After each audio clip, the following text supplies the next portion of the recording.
I would like to call this meeting to order. This is a special meeting of the Redmond City Council held on Tuesday, October 10th, 2023, commencing at 6:40 p.m. The community can attend council meetings in person, view meetings on Facebook Live, YouTube, RCTV, Comcast Channel 21 or 321, Ziply Channel 34, or listen live by calling 510-335-7371. Council members in attendance are Council President Forsyth, Council Vice President Kritzer online, Council Member Anderson, Council Member Carson, and Council Member Stewart. This meeting is being held to conduct candidate interviews. Carolyn Chapman, Staff Liaison, will introduce the Parks, Trails, and Recreation Commission candidates. Caroline. Thank you very much. So I am here to introduce two candidates for our Parks, Trails, and Recreation Commission. They are going to be taking over for two commissioners who had to step away. One moved out of the area and another who needed to leave for personal reasons. But both of our candidates we're very excited about, and they're passionate about Redmond's parks and have interest in supporting environmental sustainability and furthering our citywide goals around equitable, diverse, and inclusive spaces. To begin, I have Clint Smith here with me. He actually grew up in Redmond, like I did, and now lives in our Southeast Redmond neighborhood. Has been a youth soccer coach and really values, when we were interviewing him, talking about the roles that parks play in keeping people healthy and for providing spaces for our communities to gather outdoors. And then joining us online is Praveen Rachakala, who also lives in our Southeast Redmond neighborhood and is an avid biker, runner, and volunteer. He has a young daughter who participates in our Parks Department recreation program, so we'll be really well acquainted with the rec side of our department, which is, of course, a focus of our commission that we are trying to bolster. So with that, I will turn it over to council. Well, thank you so much for those introductions. I'm going to ask council in a moment for questions, but before that, I'm going to give both Clint and Praveen like a little moment, a minute or so, just to tell a little bit more about yourself, even though Caroline did a great job of introducing you. And I'll start with Praveen first, if you'd like to introduce yourself a little bit and share a little more. Yeah, hi everyone. Thank you very much for the opportunity. Thank you, Caroline. Really appreciate it. Yeah, thank you, Council. I hope you can hear and see me okay. We can, yes. Perfect. Yeah, thank you. I really appreciate. Again, my name is Praveen Rachakula.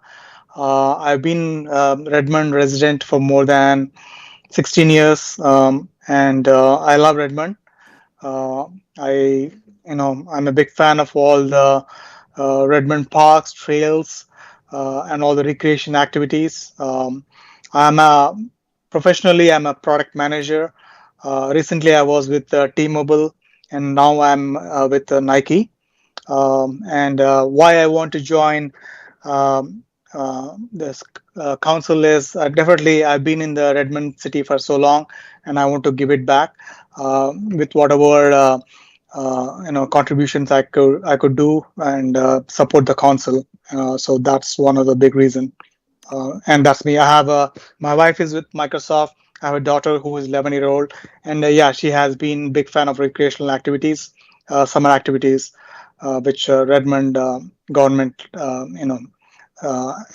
starts those activities. That's all about me. Thank you so much. And Clint? Thank you. Okay. Yeah, thanks for having me. I appreciate it. As Caroline said, I grew up here in Redmond, and I grew up going to all the Redmond parks, as well as a lot in Merriamore and the county parks and 60 acres. But, personally, I just thought it was a really good time in my life and my career to really step in and help and do what I can, because I am passionate about the number of parks that we have and expanding it as much as we can, but at the same time, really getting that balance between the massive growth that Redmond has seen over the last 10 years and will see for the coming years against as much green space as we can keep, and really making that green space as usable as possible for the folks within that immediate area, as well as other people within Redmond and surrounding cities that want to come in and use it. So I want to make sure we, do what I can to help. We're going in a great direction, and we keep going that direction. Great. Thank you both so much. Questions? Councilmember Stewart. Well, thank you both so much for being here and for applying to serve our city. As you know, it's an exciting time to serve on the Parks and Trails Commission because we are about to undergo, or we have begun, a master planning process in Southeast Redmond. And I wonder what you think about in terms of your role as a commissioner as you go through this process. Could you tell us, maybe we'll start with Praveen, what would you consider your role through that process? Definitely. I mean, there's a lot of development going on especially in the park space. I know there's a new park plan near my community also in Woodbridge community, and of course the downtown is expanding. You know, there's a lot of improvement in the parts too.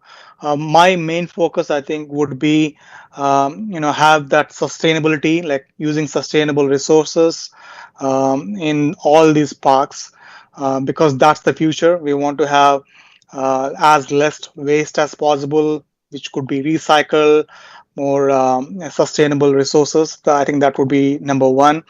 And also, we need to promote these parks too. So a lot of digital transformation on our websites, digital communications. I would definitely want to see, focus on that area to digital communication and transformation.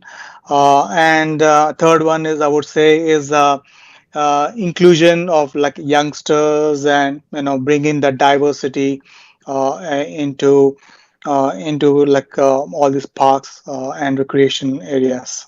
These are my three focus areas. Thank you. How about you, Mr. Smith?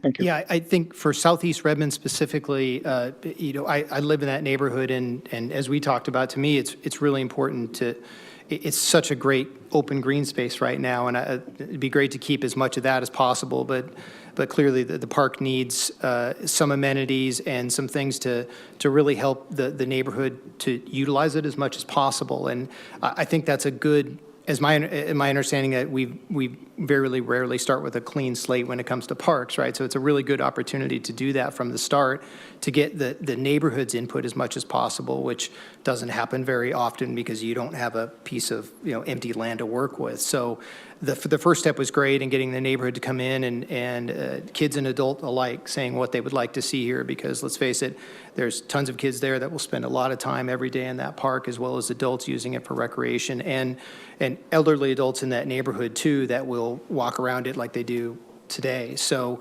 in my mind, as a resident in the neighborhood, I help to bring folks and bring as many opinions forward as possible, and as a commissioner to help move the process along as quickly as possible, budget allowing. But it's kind of exciting for me specifically for that park, because we're starting from scratch and we don't get to do that very often. Most of the parks that I grew up with in the city of Redmond were already there, were developed. They've expanded quite a bit and new amenities, but it's a great opportunity, I think. Great, thank you. I see Council President Forsyth. Thank you. You both briefly touched on this in your statements, but I'd love to hear more about how you view your role and your advocacy role on the Parks and Trails Commission aligning with the city's value of inclusion.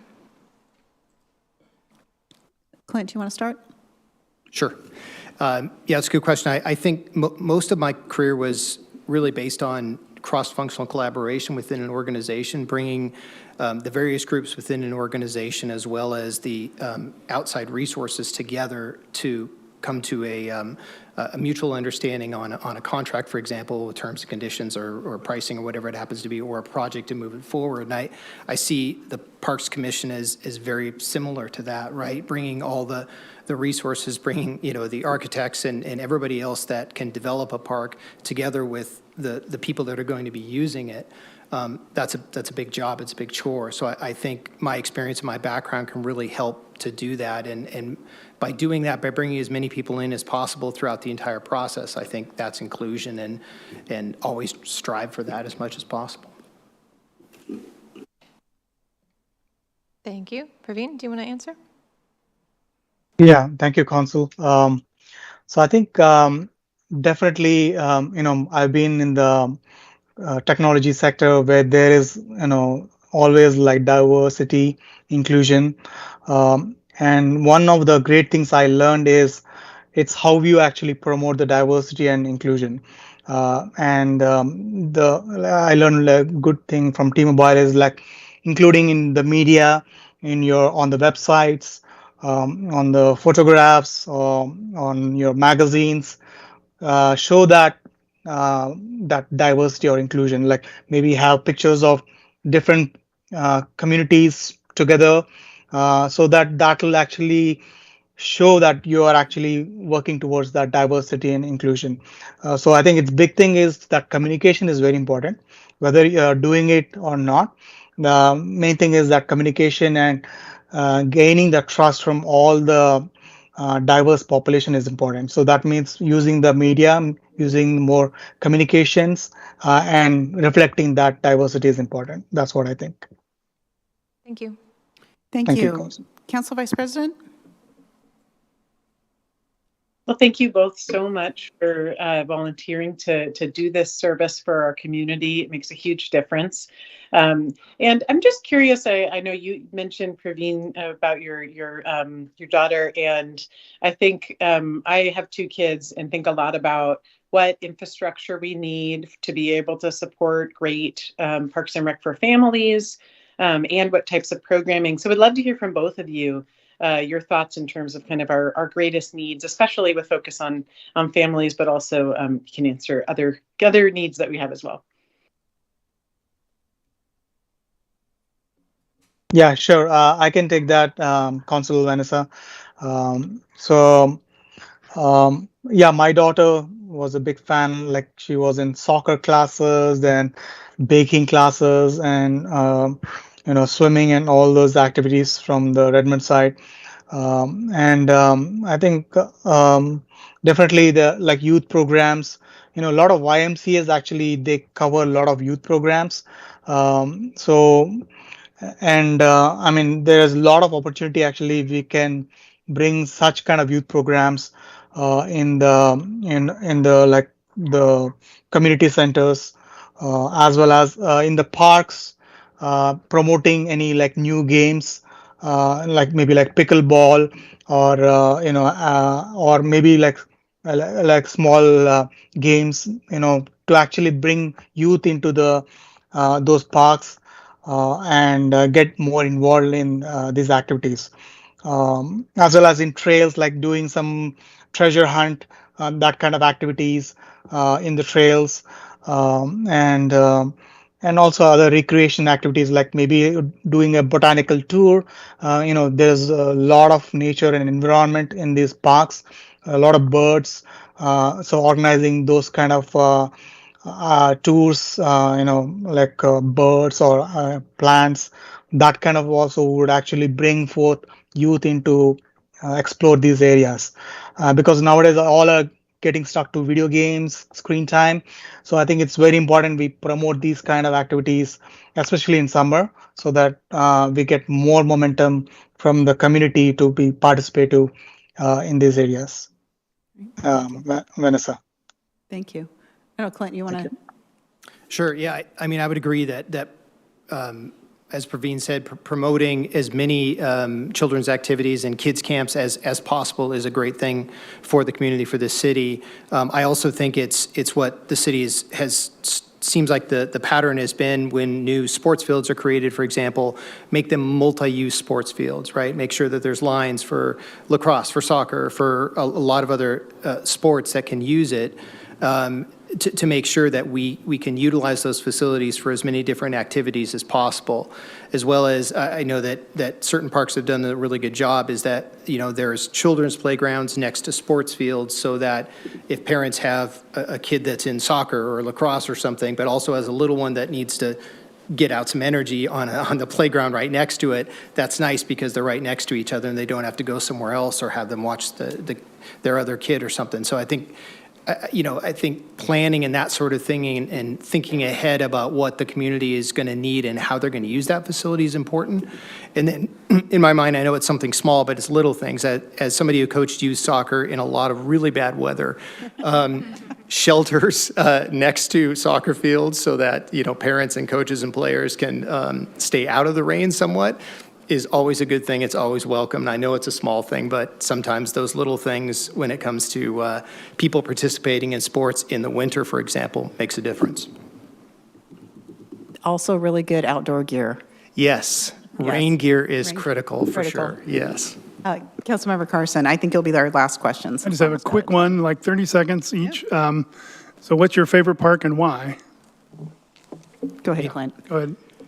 That's a tough one. I guess I would say probably because I grew up right next to the back entrance of Farrell McWhorter Park. It's probably my favorite. I walked through the trails and I love now. I was there the other day and the animal areas and everything is fantastic.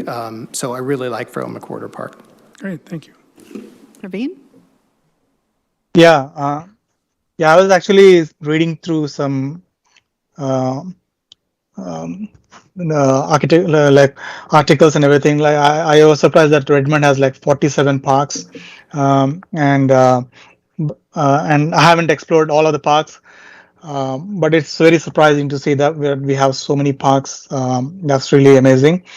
I normally go to Perigo Park, which is close by. I love that because it has everything. Like it has tennis courts, basketball court, a multi-purpose field, cross field. There's a kids play area, so it's like all in one. So and also there's a shelter too. So I think I like that. It's very convenient, and I would like to see more of that in other parks too, where you have a lot of things to do in a single park. Great, thank you. Thank you both. Thank you both so very much. We're out of time. We thank you both for all your great answers. Thank you, Council, for your great questions. We will have you on the consent agenda next week on the 17th. You may come in person or virtually, but if you come in person, then we can swear you in as well. But thank you all very much for your time. And with that, this meeting is adjourned. Thank you. Thank you very much, Council. Thank I you. would love to be in person next time. Thank you. All right, bye-bye. Thank you.